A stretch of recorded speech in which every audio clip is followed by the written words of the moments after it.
यहूद जो मग़ज़ूब अलैहिम कौम है, पिछले 70 सालों से अहले फ़लस्तीन पर ज़ुल्म व सितम के पहाड़ तोड़ रही है।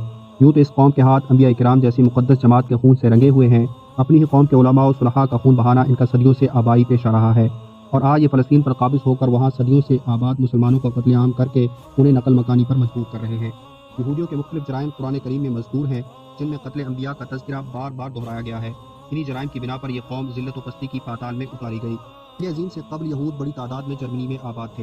हिटलर ने इनका कत्ले आम करके बाकी मादा को वहाँ से निकाला तो दुनिया का कोई मुल्क इन्हें पनाह देने को तैयार नहीं था। इसकी वजह इनकी चालाकी और मक्कारी, धोखाधही और गद्दारी, बेवफाई और नाशुक्री वगैरह थी। हत्ता कि जब बरतानिया को यह खदशा लाहिक हुआ कि ये बरतानिया आकर न बच जाएं, तो उसने इनसे छुटकारा पाने और मुसलमानों की वहदत को तोड़ने के लिए एक पंथ दो काज के मिसदाक अर्ज़ फ़लस्तीन में इन्हें बसाने का फैसला किया। लेकिन अपनी फितरत के मूजब उन्होंने फ़लस्तीनियों की ज़मीन पर कब्जा जमाना शुरू कर दिया। नौबत बई जा रसीद कि 1947 में अक़वाम मुत्तहिदा ने अरब के सीने में इसराइली खंजर घोंप कर फ़लस्तीन के 2 टुकड़े कर दिए।